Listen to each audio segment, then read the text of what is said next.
अस्सलाम वालेकुम। आपको आज के प्रोग्राम में खुशामदीद। सुप्रीम कोर्ट में जजेस की तादाद में इजाफे के मामले पर जो है वो एक अहम पेशरफ सामने आई है। सेनेट कायमा कमेटी इंसाफ ने सुप्रीम कोर्ट में जजेस की तादाद में इजाफे का बिल मंजूर कर लिया है। चेयरमैन कमेटी ने कहा कि 25 जजेस में से एक चीफ जस्टिस और फिर 24 जज शामिल होंगे। पाकिस्तान तहरीक इंसाफ और JUI ने इस बिल की मुखालिफत कर दी है। कमेटी इजलास में बिल सेनेटर अब्दुल कादिर ने पेश किया और कहा कि मुल्क में आबादी में और क्राइम में इजाफा हुआ है। जजेस की तादाद वही है जो 90 की दहाई वाली है, जबकि अदलिया में मुकदमात की तादाद बहुत ज्यादा बढ़ गई है। पाकिस्तान तहरीक इंसाफ ने इस बिल की मुखालिफत की और सेनेटर हामिद खान ने कहा कि 26वीं आईनी तरमीम से पहले ही अदलिया को नुकसान पहुंचाया गया और हुकूमत जो है वो अदलिया पर कंट्रोल के लिए जजेस की तादाद जो है वो बढ़ा रही है। ये अदलिया के लिए नुकसानदेह होगा। दूसरी तरफ पाकिस्तान तहरीक इंसाफ ने एक मरतबा फिर एहतजाज का ऐलान भी किया। गुज़िश्ता रोज वज़ीर आला खैबर पख्तूनख्वा अली मीन गंडापुर का यह कहना था कि इस दफा फैसला कुन जंग के लिए निकलेंगे और कफन बांध कर निकलेंगे। वज़ीर आज़म के मुशीर राना सनाउल्लाह का यह कहना है कि अगर PTI ने गैर मामूली एहतजाज का प्रोग्राम बनाया है तो उसको रोकने के लिए हमारे इंतजाम भी गैर मामूली होंगे। अब एहतजाज भी है, लेकिन दूसरी तरफ तहरीक इंसाफ के अंदर बयानात और इख्तलाफात भी बदस्तूर जारी हैं। पाकिस्तान तहरीक इंसाफ के रहनुमा शेर अफजल मरवत ने कहा है कि सलमान अकरम राजा का उनके खिलाफ बयान अफसोसनाक है और उन्होंने कहा कि उनके पास मुझे काबू करने का कोई इख्तियार नहीं। इससे पहले सलमान अकरम राजा ने कहा था कि शेर अफजल मरवत को मौका दे रहे हैं, उन्होंने डिसिप्लिन का मुजाहरा ना किया तो उनके खिलाफ कार्रवाई करेंगे। पाकिस्तान तहरीक इंसाफ के जो चेयरमैन है इमरान खान, उनकी बहन रुबीना खान ने भी जुल्फी बुखारी पर भी इल्जामात लगाए हैं और उन्होंने कहा है कि अपनी शोहरत के लिए उन्होंने इमरान खान को ऑक्सफोर्ड यूनिवर्सिटी के चांसलर का इलेक्शन लड़वाया।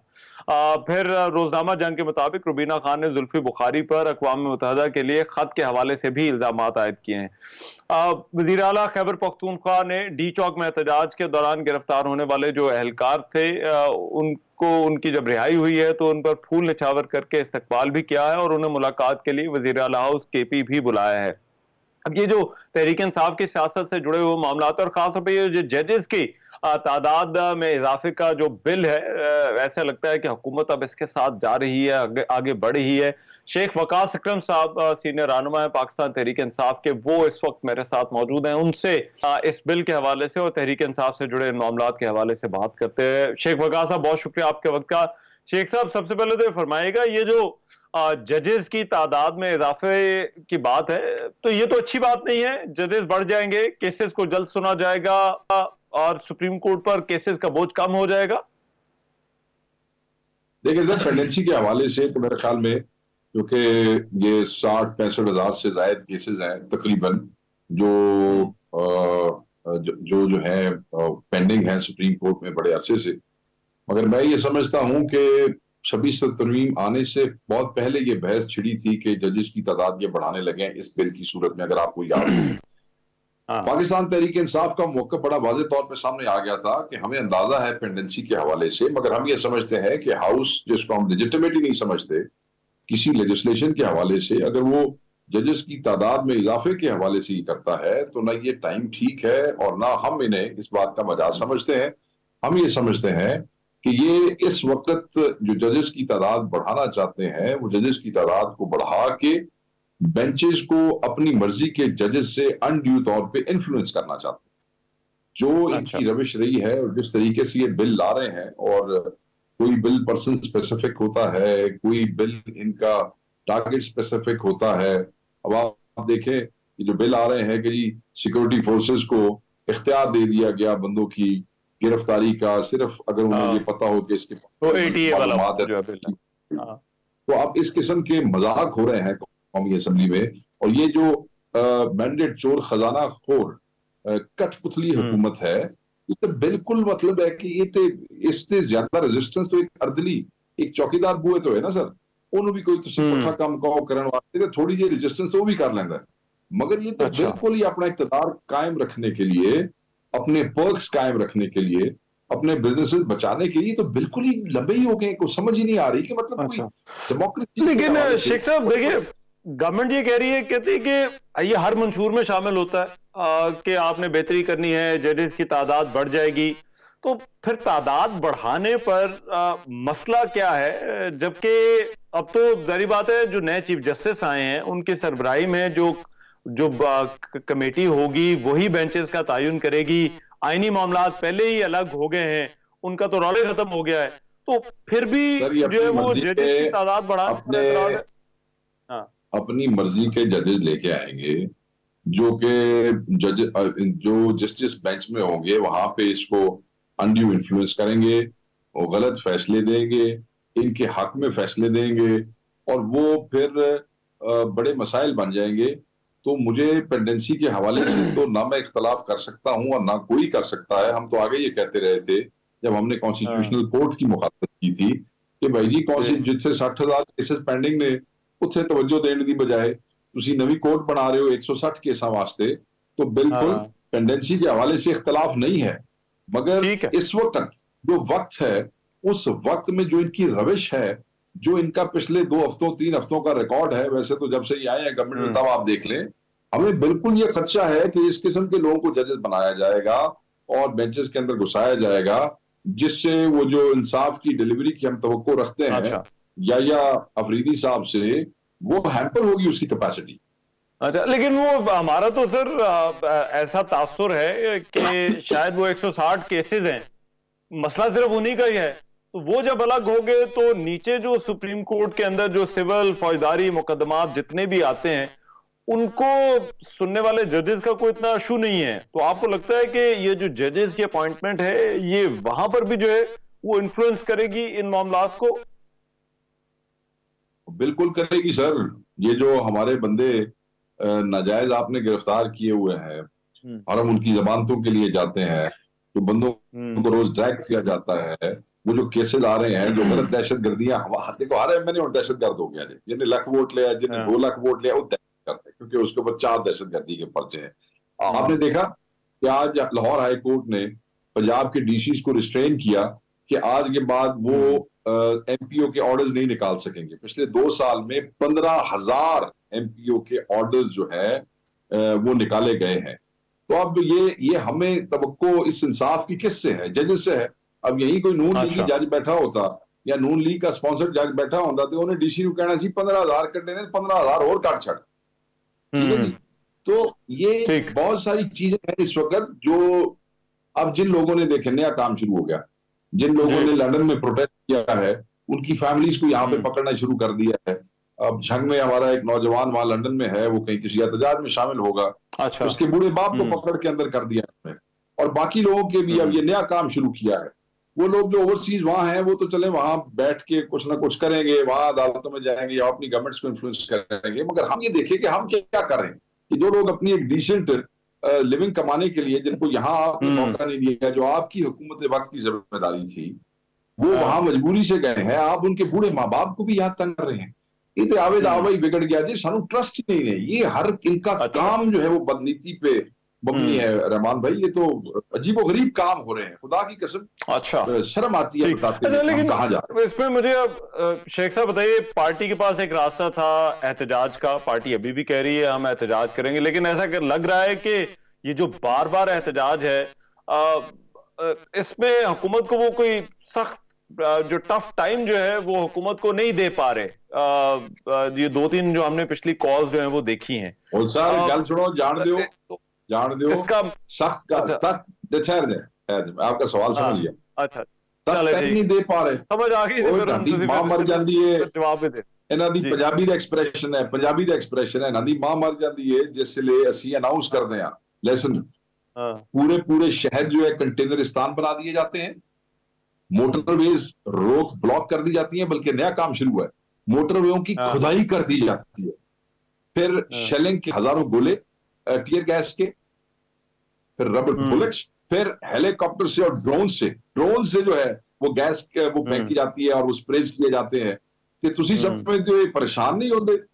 उसके बाद जिस वक्त अली अमीन मार्च करता है इस्लामाबाद की तरफ, तो 2 दिन की तरह आप मीडिया कवरेज तो देखें, मर गए सारे, गायब हो गए। केड़ा इंटीरियर मिनिस्टर है, केड़ा वजीर आजम है, कौन राणा सनाउल्लाह है, कौन ये अताउल्लाह तारड़ है, सब गायब, इस्लामाबाद से ही गायब हो गए। मौजूद ही नहीं सर, के पता नहीं क्या हो जाएगा। तो सर लेकिन इसमें देखिए, ये जिस तरह से 26वीं आईनी तरमीम वाला मसला है सर, मेरी जरा गल सुनो, 26वीं आईनी तरमीम वाला मसला है, तासुर ये जा रहा था जैसे या तो सुप्रीम कोर्ट से कोई ऐसी चीज आ जाएगी कि हुकूमत के लिए बहुत बड़ी मुश्किल हो जाएगी, या फिर जो है वो तहरीक इंसाफ जो है वो आ जाएगी। लेकिन वो कहते हैं कि उसके बाद वकीलों का भी जो इलेक्शन हुआ, वो इलेक्शन भी जो है वो हुकूमत का हिमायत याफ्ता जो वकला थे वही जो है वो जीत गए।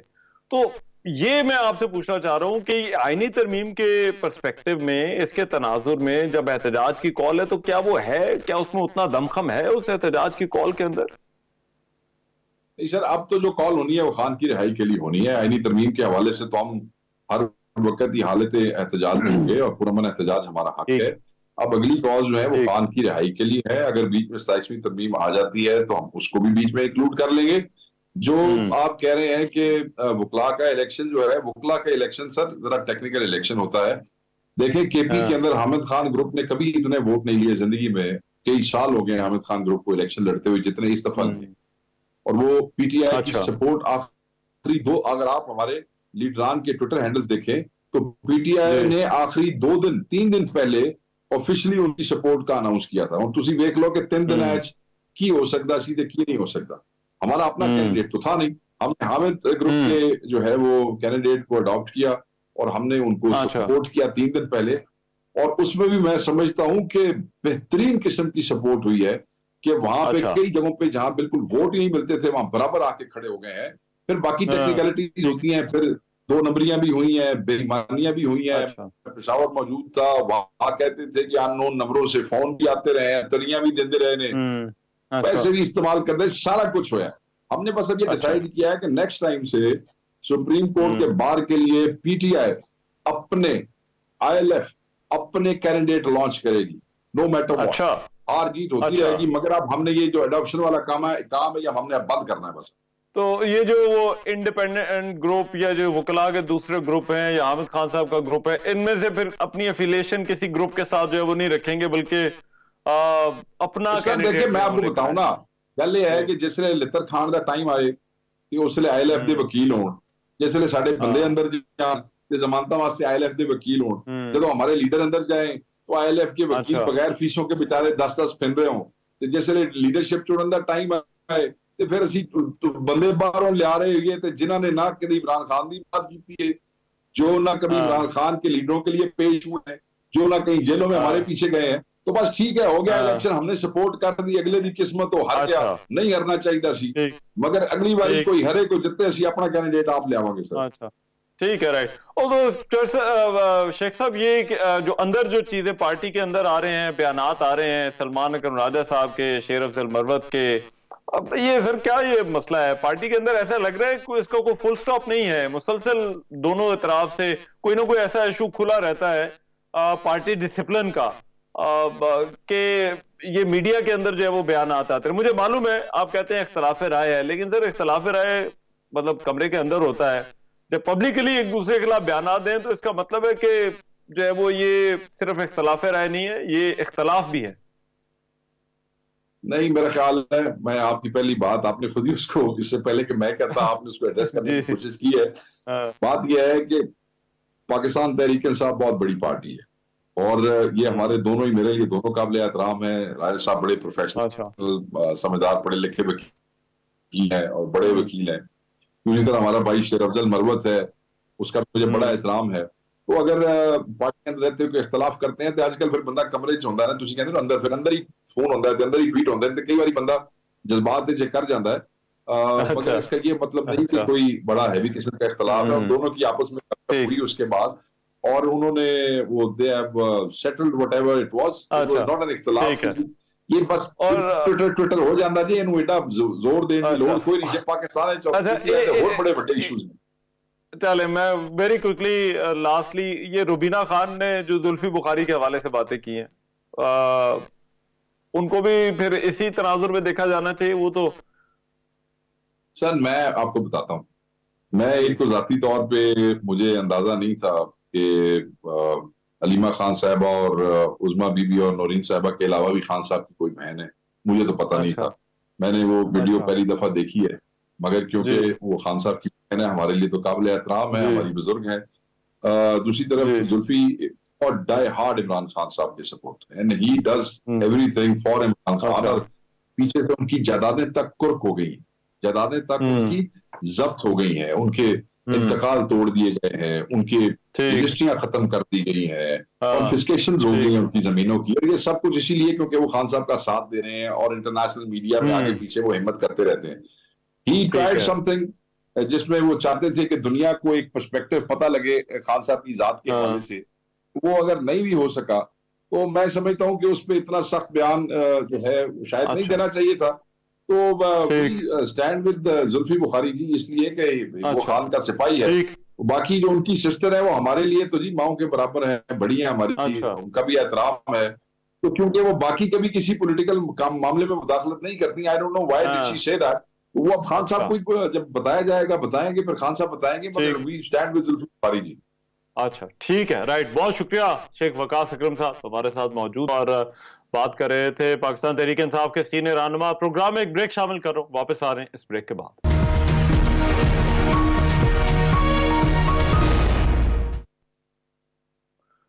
Welcome back after the break. मुख्तलिफ मामलात हैं जिनका ताल्लुक जो है वो हुकूमत और अदलिया के साथ है, और ऐसा लगता है कि 26वीं आईनी तरमीम के बाद भी ये मामलात अभी तक चल रहे हैं, और कुछ और भी ऐसे इश्यूज हैं जिनको हुकूमत देख रही है। कुछ अदलिया के हवाले से मजीद तब्दीलियों की जो है वो कोशिश कर रही है। सुप्रीम कोर्ट में जजेस की तादाद में इजाफे के मामले पर ये एक अहम पेशरफ्त ये सामने आई कि सेनेट की जो कायमा कमेटी बराए इंसाफ है उसने सुप्रीम कोर्ट में जजेस की तादाद में इजाफे का बिल मंजूर कर लिया है। इस बिल के हवाले से पहले भी बात हो रही थी। चेयरमैन कमेटी ने कहा कि 25 जजेस में से एक चीफ जस्टिस और फिर 24 जज जो है वो शामिल होंगे। पीटीआई और जेयूआई ने इस बिल की मुखालफत कर दी है। कमेटी इजलास में जो बिल जो है वो सेनेटर अब्दुल कादिर ने पेश किया और कहा कि मुल्क में अब जो है वो इसकी जरूरत है। जजेस की तादाद वही है जो 90 की दहाई में थी, जबकि आला अदलिया में मुकदमात की तादाद जो है वो बहुत ज्यादा बढ़ गई है। पाकिस्तान तहरीक इंसाफ के सेनेटर हामिद खान ने इस बिल की मुखालफत करते हुए कहा है कि 26वीं आईनी तरमीम से अदलिया को नुकसान पहुंचाया गया। हुकूमतें अदलिया पर कंट्रोल के लिए जजेस की तादाद जो है वो बढ़ाती हैं, ये अदलिया के लिए नुकसानदेह है। कोर्ट में जजेस की तादाद बढ़ाने की जरूरत इस वक्त जो है वो नहीं है। जेयूआई के सेनेटर कामरान मुर्तजा ने भी कहा कि सुप्रीम कोर्ट में दो ग्रुप बन गए हैं। हुकूमत जो है वो अक्सरियत को अकलियत में बदलना चाहती है। ताहम इस मौके पर सेनेटर अब्दुल कादिर ने कहा कि इस वक्त सुप्रीम कोर्ट मुत्तहिद है। अनुशा रहमान का यह कहना था कि अरकान पार्लियामेंट जो है वो जो है वो इन मामलात को जो है वो खुद देख रहे हैं। यूटिलिटी बिल्स जो है वो खुद अदा करते हैं, जबकि आला अदलिया के यूटिलिटी बिल्स तक जो है वो हुकूमत अदा कर रही है। अब रोजनामा जंग के मुताबिक जजेस की तादाद में इजाफे का जो बिल है इस पर हो सकता है कि इत्तफाक राय के बाद आइंदा हफ्ते ये बिल ऐवान में भी जो है वो पेश किया जाए। ये जो जजेस की तादाद बढ़ाने का मामला है, हुकूमत ऐसा क्यों करना चाहती है? और फिर जो तहरीक इंसाफ के जो एक तो एहतजाज के हवाले से बात हो रही है, और फिर ये जो खत जो है वो अमरीकी कांग्रेस के अरकान का खत आया है, ये क्या हुकूमत के लिए कोई परेशानी है? ये वो मामलात हैं जिन पर बात करने के लिए सीनियर रहनुमा मुस्लिम लीग नून तारिक फजल चौधरी साहब मेरे साथ इस वक्त मौजूद हैं।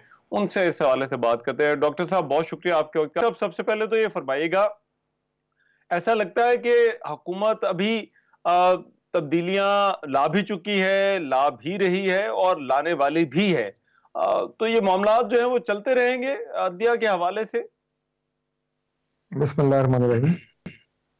देखिए, मुझे इस बात पे बड़ी हैरत होती है कि जिन जिन जमातों का आपने अभी अपनी इब्तदाई गुफ्तगू में नाम लिया है, इन सब का अगर आप इलेक्शन का मंशूर उठा के देख लें तो हर एक ने अपने मंशूर में अदालती इस्लाहात, रिफॉर्म्स और इंसाफ की यकीनी फरामी, फौरी इंसाफ, इस तरह के अल्फाज इस्तेमाल किए हैं।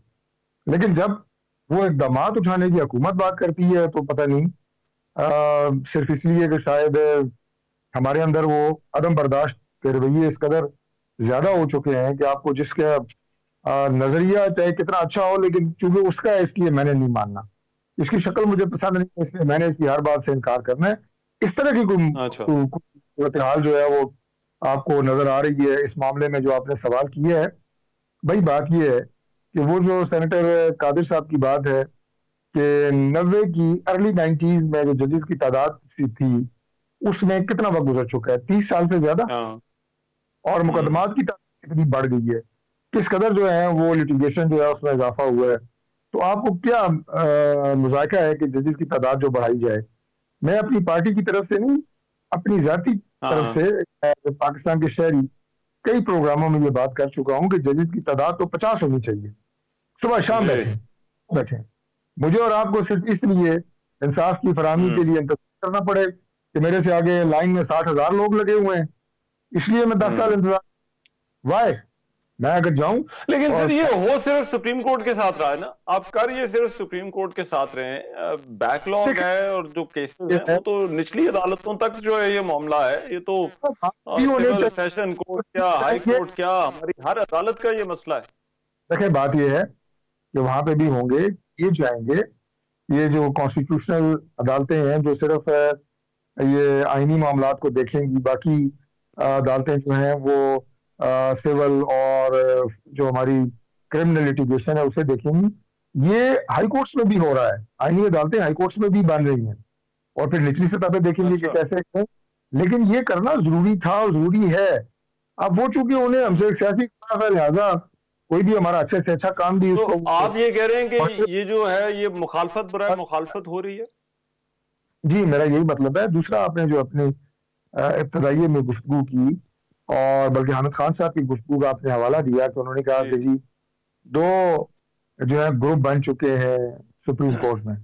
हर को खुद खुदा मैं हामिद खान साहब से पूछता हूँ कि ये 2 ग्रुप क्यों बने हैं? क्या ये 2 ग्रुप बनने चाहिए?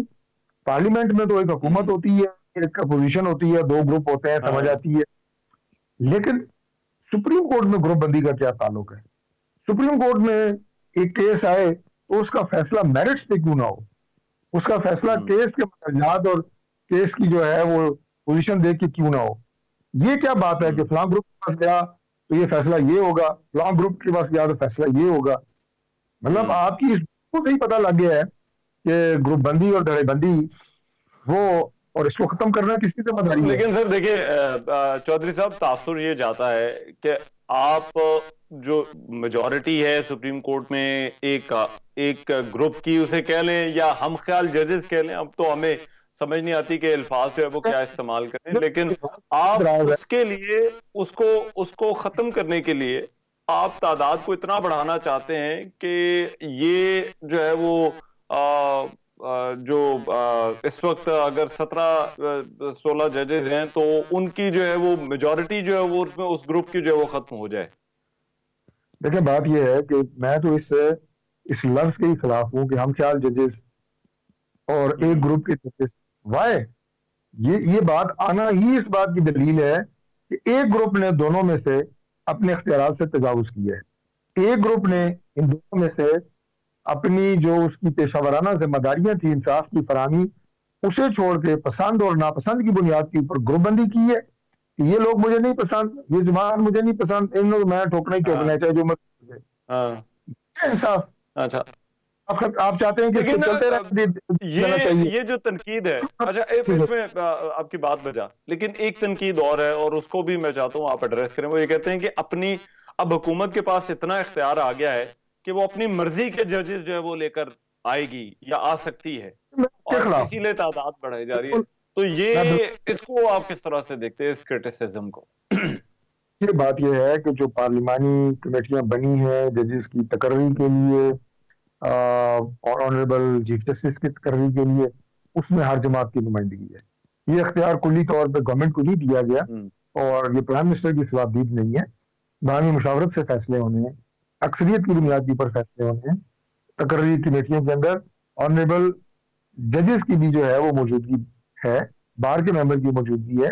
ये ऐसा नहीं है कि जनाब प्राइम मिनिस्टर एक दिन बैठ के, जैसे हम अपनी असेंबली में एज चीफ विप हम स्टैंडिंग कमेटियां बनाते हैं और उनके चेयरमैन तक कर देते हैं यक जुम्बिश कलम, ऐसा नहीं है।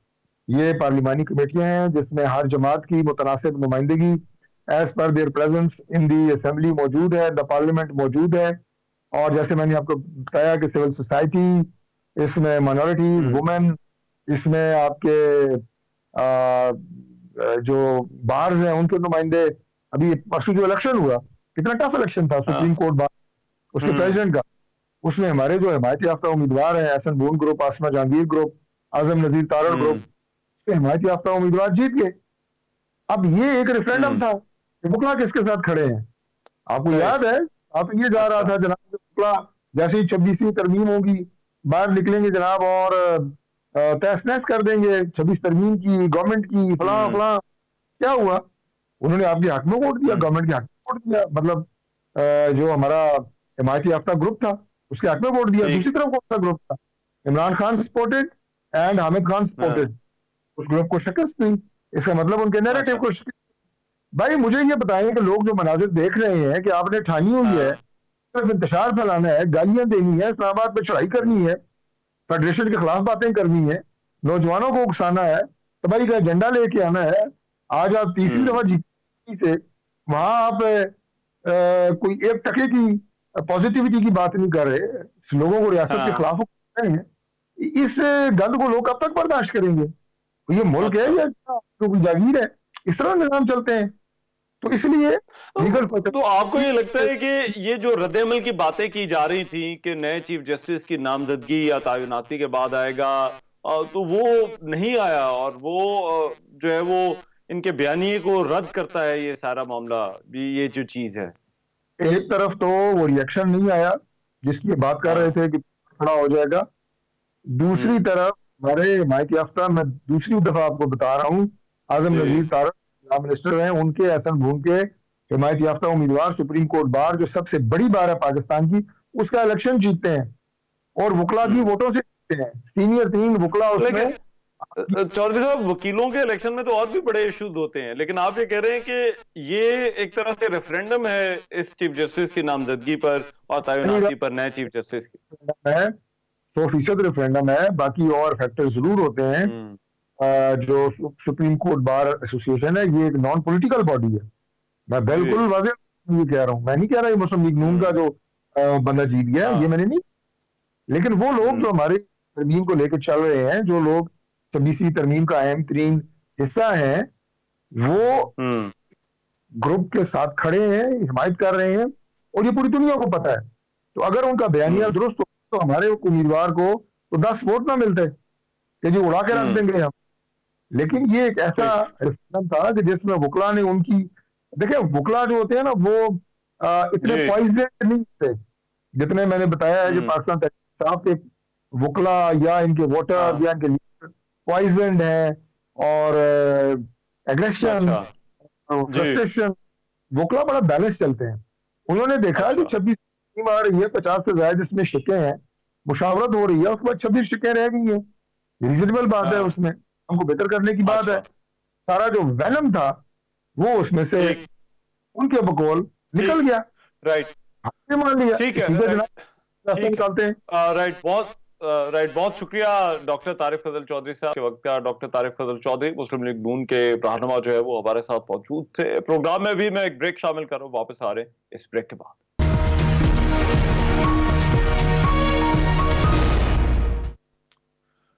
Welcome back after the break. PIA की निजकारी पर बहुत बात हो रही है। गुज़िश्ता रोज इस्लामाबाद में पीआईए की निजकारी के लिए ब्लू वर्ल्ड सिटी कंसोर्शियम की बोली खुलने की तकरीब मुनक्किद हुई, जहां वाहिद बोली दहिंदा ने पीआईए के 60% शेयर्स की सिर्फ 10 अरब रुपए की बोली लगाई।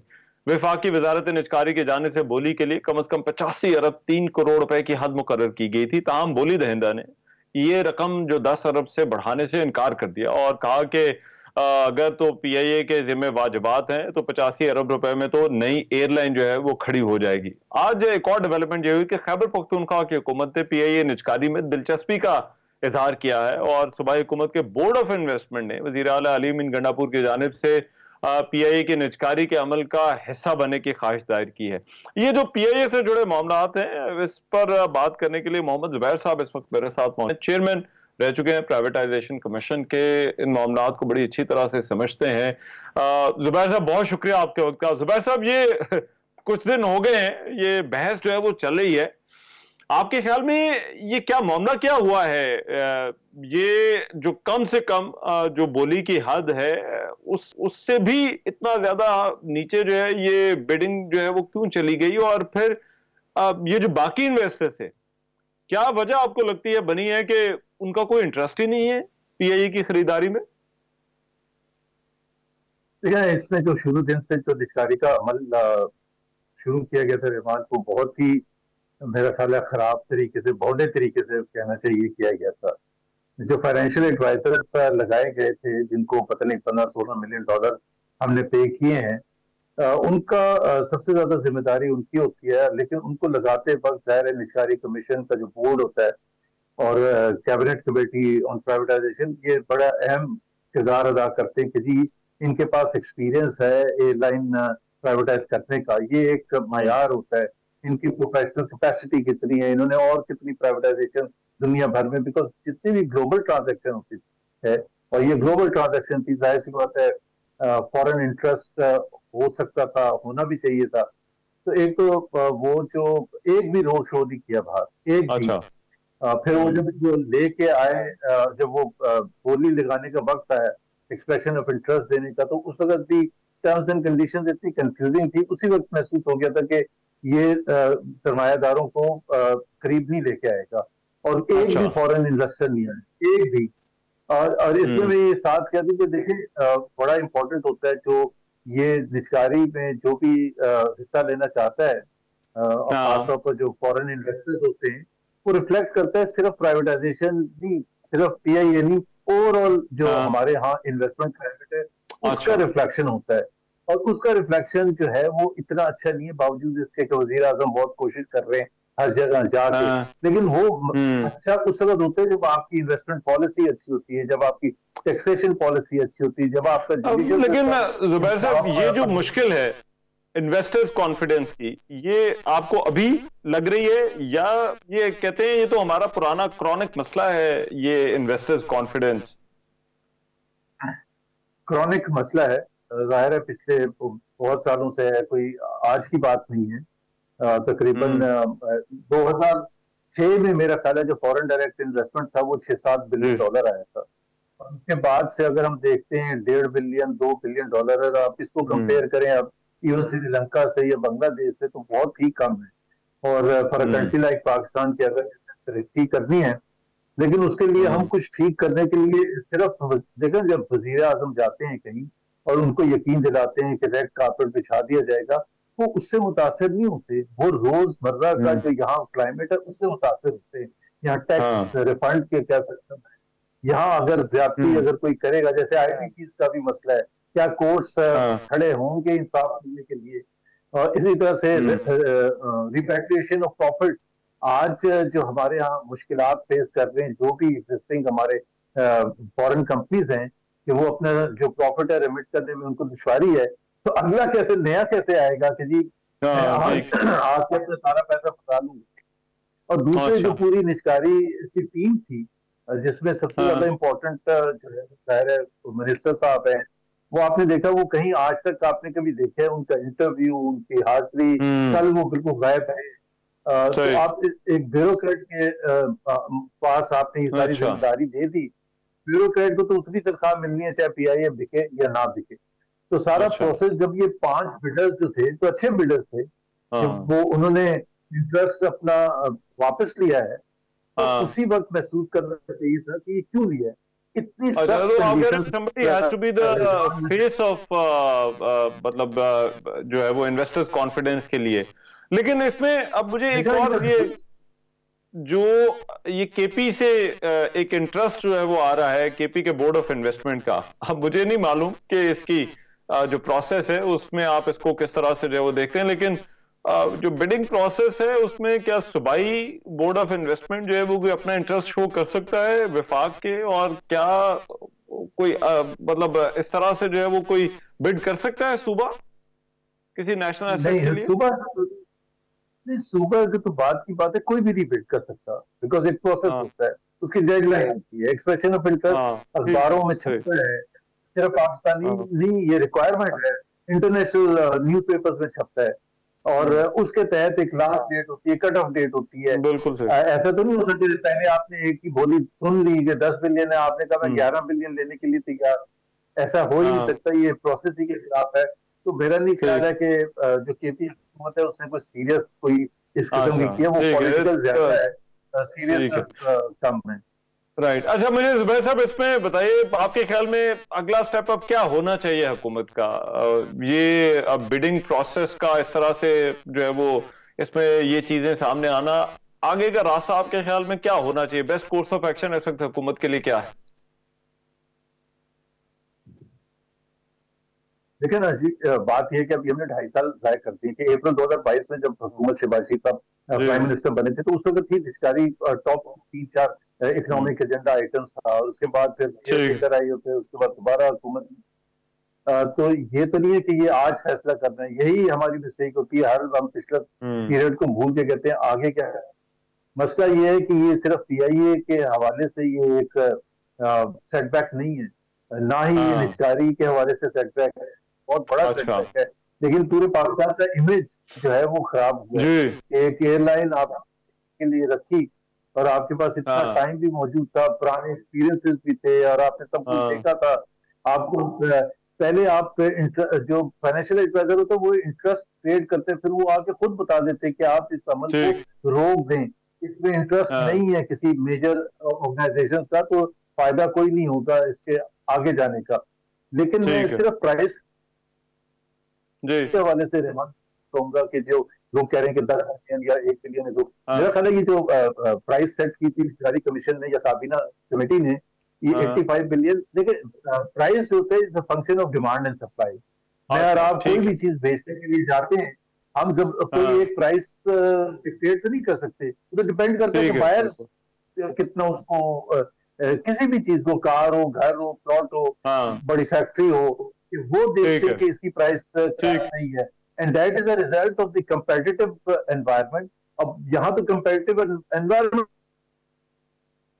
खत्म हो गया था, और मैं ये इसलिए इस चीज का प्राइस का जिक्र कर रहा हूँ कि आइंदा भी निष्कारी का अमल होगा, और लोगों को जज्बाती नहीं होना चाहिए, क्योंकि सबसे बड़ी बात यह है कि Pakistan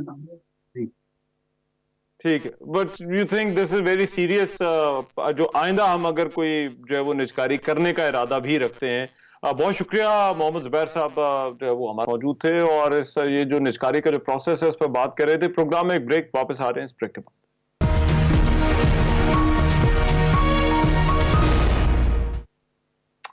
welcome back after the break. बहरहाल आज का प्रोग्राम आपने देखा, अपना फीडबैक जो है वो इस पर जरूर दीजिएगा। आज के प्रोग्राम से इतना ही। मेजबान एमान नज़र को इजाजत दीजिए, अल्लाह निगहबान।